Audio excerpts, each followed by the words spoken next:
Bonjour, c'est Sarah du Centre d'appui familial et je suis là pour la deuxième semaine pour parler de notre programme Parler pour que les enfants écoutent, écouter pour que les enfants parlent. C'est un atelier qui est offert au Centre d'appui familial. Vu la situation du confinement, c'est difficile d'offrir des programmes, mais on sait que nos familles ont besoin de soutien en tout ce qui est gestion des comportements. Alors, on vous offre ces petits vidéoclips pour passer à travers les points saillants de ce programme Parler pour que les enfants écoutent. Cette semaine, on va faire chapitre 2. Alors, chapitre 2, on va parler de encourager la coopération. La semaine dernière, on a fait chapitre 1 de ce programme. Si jamais vous le cherchez, vous pouvez aller sur notre Facebook ou sur notre site web. On a discuté la semaine dernière euh, des sentiments pénibles. Alors, accueillir des sentiments pénibles avec nos enfants. Alors, cette semaine, c'est encourager la coopération. Je sais que c'est quelque chose qu'on cherche tous à faire, surtout en ce moment où on passe beaucoup de temps avec nos enfants. Alors voilà, on va passer à travers des techniques qu'on peut utiliser à la maison. Je vous lance le défi d'essayer d'utiliser quelques-unes de ces techniques. Alors, en chapitre 2, encourager les coopérations, on a décrivez le problème ou décrivez ce que vous voyez, donnez des renseignements, dites-le dans un mot, décrivez ce que vous ressentez. Ça, c'est un super que j'aime utiliser, surtout quand j'ai beaucoup de frustration ou beaucoup de peine. C'est une excellente technique pour utiliser avec nos enfants ou écrire une note. Alors, on va passer à travers tous ces points de plus proche pour essayer de vous montrer comment vous pouvez utiliser ça à la maison avec vos enfants ou même au travail ou même avec nos maris. Des fois ça peut marcher aussi. Alors voilà. Alors la première technique, c'est d'écrire le problème ou d'écrire ce que vous voyez. Alors souvent, je sais que quand on arrive et nos enfants ne font pas exactement ce qu'on aimerait qu'ils fassent, on peut rentrer dans la critique, le jugement ou le sarcasme. C'est bien d'éviter cela, surtout pour encourager l'estime de soi, l'estime de soi pour nos enfants. Alors, ce qu'on peut, des fois, ça sort, alors les mots qui sortent de nos bouches peuvent être des commentaires comme ben, pourquoi est-ce que tu ne peux pas éteindre la lumière? Ce n'est pas tellement compliqué. C'est quoi ton problème?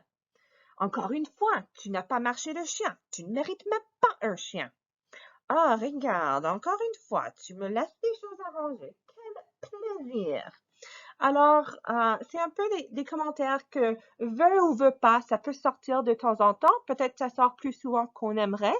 Alors, si vous vous entendez dans les commentaires comme ça, ce que je suggère, ce serait de décrire le problème, pardon, ou d'écrire ce que vous voyez.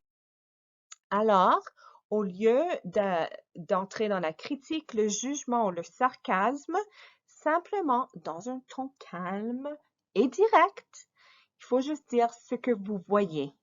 C'est quoi le problème? Alors, ça pourrait être aussi simple que la lumière en haut est allumée. Le chien a besoin de sortir pour sa marche. Tes mitaines, ton manteau et tes bottes bloquent l'entrée. Tout ce qu'on fait là, c'est décrit d'un ton très calme et direct, c'est quoi le problème qu'on voit. On peut ajouter d'autres techniques à ça qu'on va passer à travers, mais ça, c'est une des techniques qu'on peut utiliser. L'autre technique dans ce deuxième chapitre pour encourager la coopération, c'est donner des renseignements. Alors, encore une fois, quand on arrive, il y a quelque chose qui se passe, on n'est pas super content, on peut questionner, on peut critiquer ou même menacer. Alors, questionner. Qui a laissé ça sur le comptoir? Ou critiquer. C'est dégoûtant. Ta chambre est comme une porcherie. Ou menacer. Si tu ne fais pas la table tout de suite, tu passerais ta semaine dans ta chambre. Mais c'est sûr que c'est pas super réaliste que ça va arriver, mais des fois, on utilise des menaces comme ça. Encore une fois, si vous vous entendez, peut-être pas au même niveau, peut-être tes commentaires sont pas aussi extrêmes, mais si vous vous entendez dans ça, c'est normal, on est tous des personnes imparfaites, on fait ce qu'on peut. Alors, ce que je suggérerais, c'est de donner des renseignements. Alors, ça, c'est juste donner l'information. Alors, voilà. Alors, au lieu de questionner, critiquer, menacer, on peut juste donner de l'information. Et cette technique, ça encourage vraiment l'enfant à devenir capable et sûr d'eux. Pendant que la critique, le menace et le questionnement, ça peut vraiment réduire l'estime de soi chez nos enfants. Alors, encore une fois, on veut utiliser un ton calme et direct. Alors, si on a besoin de prendre une respiration, parce que dans notre tête, on dit, mais qui a fait ça? Prenons une respiration et on va dire, dans un exemple, le lait tourne quand on le laisse hors du frigo. Les vêtements sales vont dans le panier de linge. Ça, c'est moi qui dois répéter ça tout le temps. Ou ça m'aiderait beaucoup si tu pourrais faire la table. Alors, encore une fois, on peut utiliser la technique toute seule ou on peut le renforcer avec les autres techniques. Alors, on peut bâtir un peu nos phrases en utilisant ces techniques. Alors, donner des renseignements, c'est la deuxième technique. L'autre technique qu'on peut dire, qu'on peut utiliser, c'est dites-le dans un mot. Alors, souvent, surtout quand on est vraiment frustré, on peut passer à des explications ou même des sermons. Les enfants vont dire, oh mon Dieu, c'est un sermon sans fin, ça. Par exemple, moi, je reste dans les chambres parce que c'est un peu notre défi chez nous. Alors, la dernière fois, je t'ai dit de ranger ta chambre, puis tu as promis de le faire, et maintenant, une semaine plus tard, tu ne l'as pas fait. Au lieu, tu te chicanes avec ta sœur, et voilà, ta chambre est encore un désastre.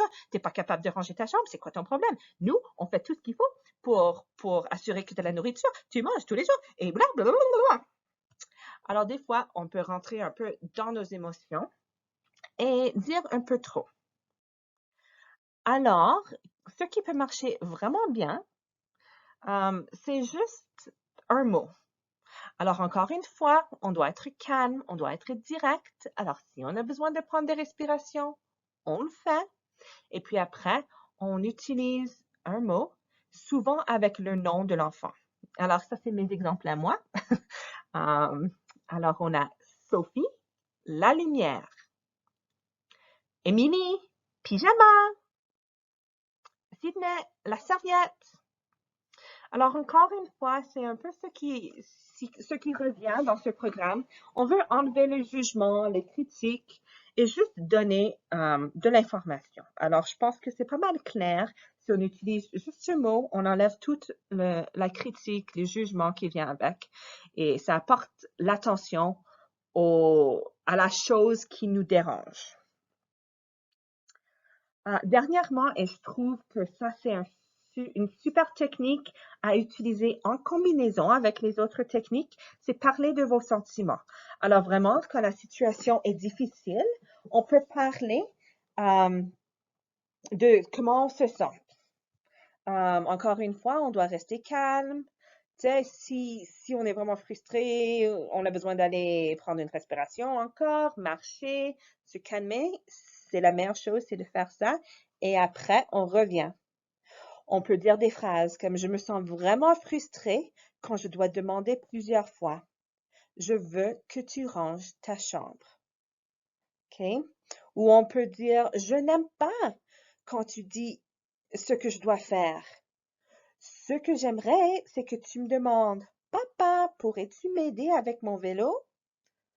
Ou ça m'énerve quand je range tout ton linge et après je trouve tout par terre. J'ai travaillé très fort pour te donner ces vêtements propres. Alors, c'est des techniques qu'on peut utiliser, souvent en parlant de nos sentiments. Ça aide aussi aux enfants de reconnaître les sentiments et reconnaître leurs propres sentiments. Alors, ça, c'est l'autre avantage. Et souvent, nos enfants, honnêtement, ils veulent qu'on soit content avec eux. Alors, c'est sûr de les mettre dans une position où ils peuvent t'aider. Ça peut les offrir des solutions. Finalement, on peut écrire une note. Alors, des fois, quand on a dit qu'on répète quelque chose trop souvent, on a l'impression de toujours dire la même chose. Au lieu, on peut juste écrire une note.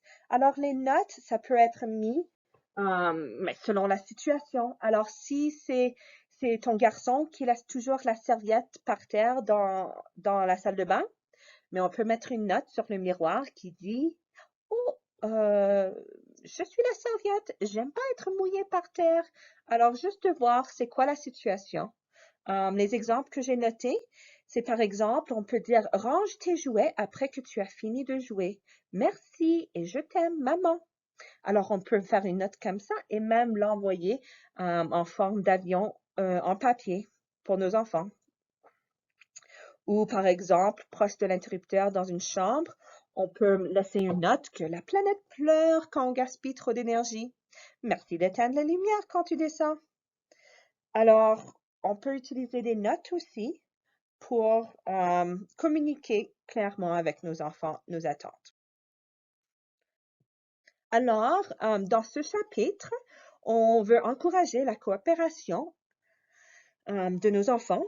Alors, les techniques qu'on a vues, c'est d'écrire le problème ou d'écrire ce que vous voyez.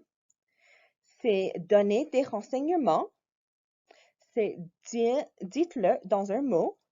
Décrivez ce que vous ressentez ou écrivez une note. Alors ça, c'est toutes les techniques que je vous lance le défi de trouver la technique qui est le plus confortable pour vous et essayez de l'utiliser au moins une fois par jour ou le plus que vous pouvez. Ça va vraiment encourager votre enfant d'une façon positive à faire les choses que tu aimerais qu'il fasse. Si vous avez besoin de plus d'informations sur ce programme ou vous avez besoin de soutien plus personnalisé pour votre situation, n'hésitez pas à contacter Fabiana à educ@cdafsa.ca. Elle fait des rencontres de téléphone ou vidéoconférences. Alors, s'il y a des problèmes de gestion de comportement qui sont difficiles pour vous à la maison, n'hésite pas de contacter Fabiana et elle pourrait vous offrir plus de soutien. Merci beaucoup et bonne journée. La prochaine fois, on va parler de, chapitre 3, ça serait remplacer la punition. Ouh. Merci.